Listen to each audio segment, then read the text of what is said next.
بسم اللہ الرحمن الرحیم۔ السلام علیکم۔ جب مکہ مکرمہ میں سید الانبیاء حضرت محمد مصطفیٰ صلی اللہ علیہ وآلہ وسلم کی ولادت باسعادت ہوئی تو پورا عالم ایک نئی روشنی اور برکت سے منور ہو گیا۔ لیکن عرب کے دستور کے مطابق قریش کے شریف گھرانوں کے بچے گاؤں کی ہوا اور دیہاتی فضا میں دودھ پی کر پرورش پاتے تھے تاکہ وہ صحت مند، بہادر اور فصیح اللسان ہوں۔ انہی دنوں قبیلہ بنی سعد کی ایک نیک عورت حضرت حلیمہ سعدیہ اپنے شوہر حارث کے ساتھ مکہ مکرمہ آئی تاکہ کسی بچے کو دودھ پلا کر اپنی گزر بسر بہتر بنائے، مگر قسمت ایسی تھی کہ وہ غریب نادار تھے۔ ان کی اونٹنی کمزور تھی، بکریاں دبلی پتلی تھیں، اور اپنی سہیلیوں کے ساتھ جب وہ مکہ پہنچی تو کسی نے انہیں بچہ نہ دیا کیونکہ وہ بہت غریب نظر آتی تھی۔ آخر کار جب سارے بچے دوسروں کو مل گئے اور حضرت حلیمہ کے حصے میں کوئی نہ آیا تو وہ مجبور ہو کر حضرت آمنہ کے پاس گئیں، جن کی گود میں یتیم بچہ حضرت محمد صلی اللہ علیہ وآلہ وسلم موجود تھے۔ پہلے حضرت حلیمہ نے سوچا کہ یتیم بچہ لے کر کیا فائدہ ہوگا، مگر پھر دل نے کہا کہ محروم واپس نہ جاؤ، اس بچے کو لے لو۔ جیسے ہی انہوں نے حضور صلی اللہ علیہ وآلہ وسلم کو اپنی آغوش میں لیا تو وہ لمحہ ان کی زندگی کا سب سے بڑا انقلاب بن گیا۔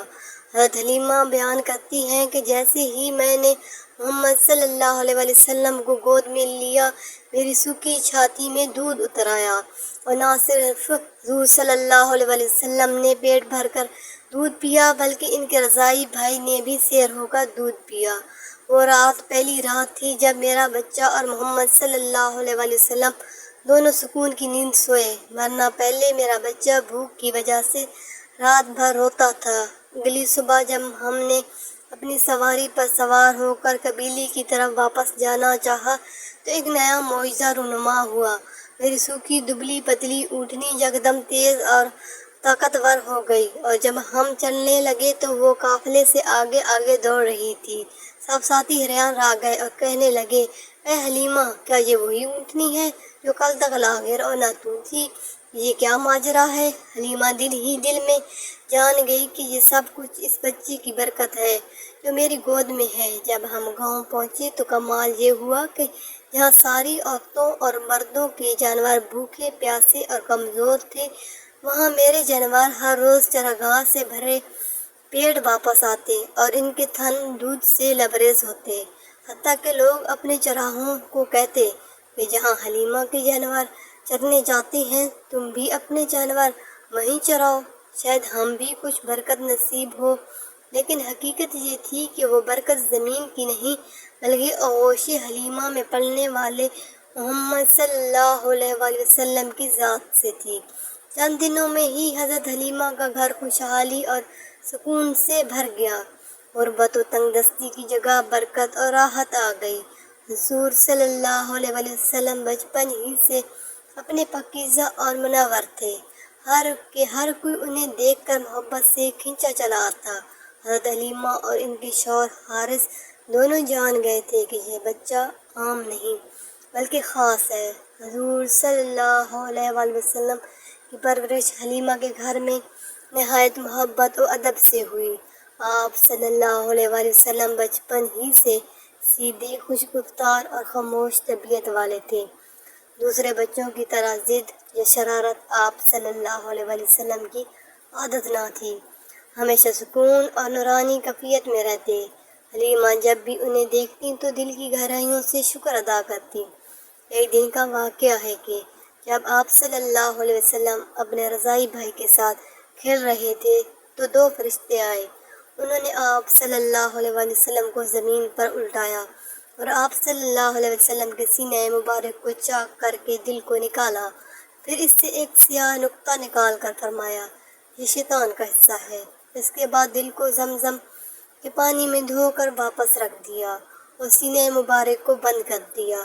یہ دیکھ کر آپ صلی اللہ علیہ وسلم کے رضاعی بھائی دوڑتے ہوئے گھر گئے اور کہا کہ میرے بھائی کے ساتھ کوئی عجیب واقعہ ہوا ہے۔ لوگ گھبرا گئے، مگر حضور صلی اللہ علیہ وسلم بالکل مطمئن اور پرسکون تھے۔ یہ واقعہ شک صدر کلاتا ہے، اور یہ بھی ایک عظیم معجزہ ہے جو بچپن ہی میں ظاہر ہوا۔ حلیمہ اور ان کے شوہر اس واقعے سے کچھ گھبرا گئے اور سوچنے لگے کہ یہ بچہ غیر معمولی ہے۔ وہ چاہتے تھے کہ حضور صلی اللہ علیہ وسلم کی اصل والدہ کو اطلاع دے کر واپس پہنچا دیں، مگر دل میں محبت اتنی تھی کہ بار بار مدت بڑھا لیتے۔ حضرت آمنہ بھی اپنے بیٹے سے جدائی برداشت نہ کرتی تھی، مگر جب دیکھتی کہ بیٹا دیہات کی کھلی فضا میں صحت مند ہو رہا ہے تو راضی ہو جاتی۔ حضور صلی اللہ علیہ وسلم اپنی زندگی کے ابتدائی چند سال حضرت حلیمہ کے گاؤں میں گزارے۔ اس دوران بے شمار برکتیں نازل ہوئیں۔ گاؤں کی خشک زمینیں سرسبز ہو گئیں، بارشیں وقت پر ہوئیں، بکریاں اور اونٹ دودھ سے بھر گئے، اور لوگ حیران تھے کہ یہ سب کچھ کس کی وجہ سے ہے۔ ہر ذی شعور جانتا تھا کہ یہ سب اس نورانی بچے کی برکت ہے۔ حلیمہ کہتی ہیں کہ میرے گھر میں کبھی آگ نہ بجھی، رزق کی کمی نہ ہوئی، اور ہمارے دل ہمیشہ شاداب رہے۔ محمد صلی اللہ علیہ وسلم بچپن ہی میں بہت منکسر المزاج، متین اور بردبار تھے۔ وہ کبھی بھی بچپن کے کھیلوں میں زیادہ دلچسپی نہ لیتے، بلکہ تنہائی اور سکون پسند کرتے۔ یہی وہ اوصاف تھے جو آگے چل کر نبوت کے لیے تیاری کا حصہ تھے۔ آخر کار جب آپ صلی اللہ علیہ وسلم کی عمر تقریباً 4 یا 5 سال ہوئی تو حلیمہ کو ڈر ہوا کہ کہیں یہ بچے کی حفاظت کا معاملہ مشکل نہ ہو جائے، اس لیے وہ حضور صلی اللہ علیہ وسلم کو واپس لے کر مکہ آئیں اور والدہ حضرت آمنہ کے سپرد کر دیا، مگر حلیمہ کی آنکھیں اشک بار تھیں اور دل چاہتا تھا کہ یہ نورانی چہرہ ہمیشہ ان کے گھر میں رہے۔ یوں حضرت حلیمہ سعدیہ کے گھر میں حضور صلی اللہ علیہ وسلم کی پرورش کا یہ دور ختم ہوا، لیکن وہ برکتیں اور یادیں ہمیشہ باقی رہ گئیں۔ حلیمہ ساری عمر اس بات پر فخر کرتی اور کہتی کہ ہمیں دنیا اور آخرت کی سب سے بڑی عزت نصیب ہوئی ہے کہ ہم نے نبی آخر الزماں کو دودھ پلایا اور اپنے آنگن میں پروان چڑھایا دیکھا۔